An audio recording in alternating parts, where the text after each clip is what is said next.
نحمده ونصلي على رسوله الكريم اما بعد فاعوذ باللہ من الشیطان الرجیم بسم اللہ الرحمن الرحیم۔ تو ہمارے لیے دن میں بے شمار مواقع ایسے ہوتے ہیں کہ جس میں ہم درود شریف پڑھ سکتے ہیں۔ سب سے پہلا موقع تو خود نماز کا موقع ہے۔ اس وقت تک نماز مکمل نہیں ہوتی جب تک ہم اس میں درود شریف نہیں پڑھتے۔ پھر اسی طرح عام نمازوں کے علاوہ نماز جنازہ میں بھی درود شریف پڑھا جاتا ہے۔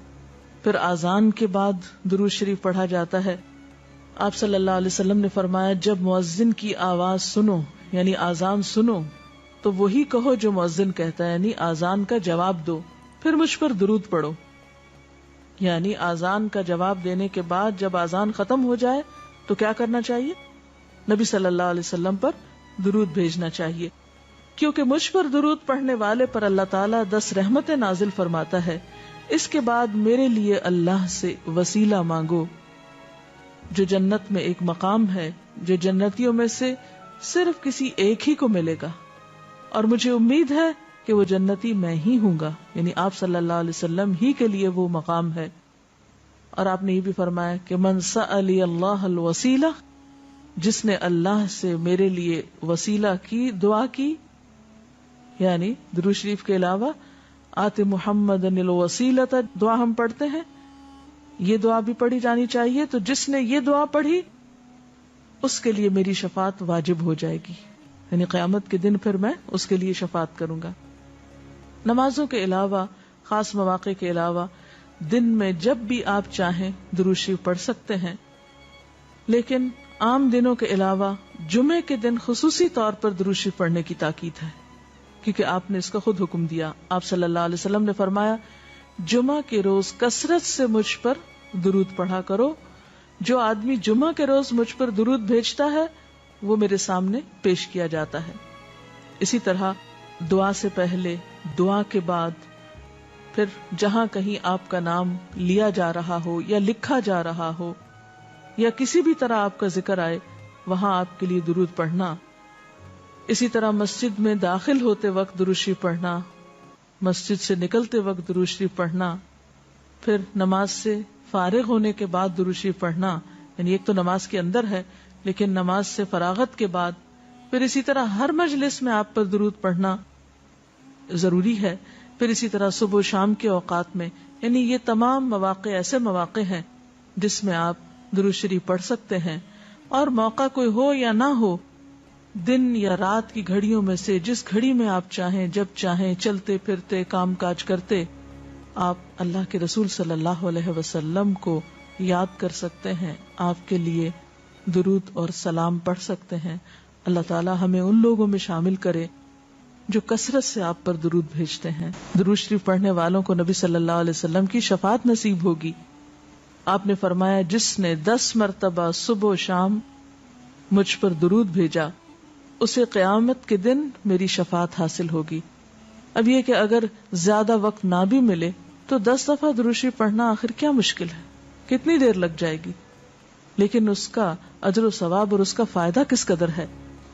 درود شریف آپ صلی اللہ علیہ وسلم سے قربت کا ذریعہ بھی ہے۔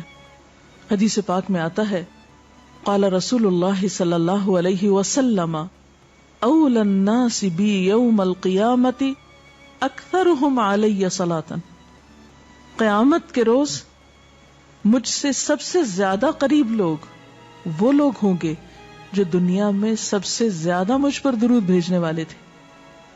یعنی قیامت کے دن آپ کا قرب بھی درود شریف کی وجہ سے نصیب ہوگا۔ پھر اسی طرح اگر انسان کوئی اور دعا نہ بھی کر سکے، غم، دکھ اور تکلیف کی حالت میں صرف درود شریف بھی پڑھتا رہے تو اسے ساری دعاؤں سے کفایت کر جائے گا۔ ایک حدیث میں آتا ہے حضرت ابی ابن کعب رضی اللہ تعالی عنہ کہتے ہیں کہ میں نے آپ صلی اللہ علیہ وسلم سے عرض کیا، اے اللہ کے رسول صلی اللہ علیہ وسلم، میں آپ پر کثرت سے درود بھیجتا ہوں، یعنی بہت زیادہ آپ پر درود بھیجتا ہوں، اپنی دعا میں سے کتنا وقت میں درود کے لیے وقف کروں، یعنی جتنی میں دعائیں مانگتا ہوں ان میں سے کتنے وقت کے لیے درود پڑھا کروں، یعنی آپ پر دعائے رحمت بھیجوں یا آپ کے لیے دعائے رحمت کروں۔ درود کا مطلب یہی ہوتا ہے۔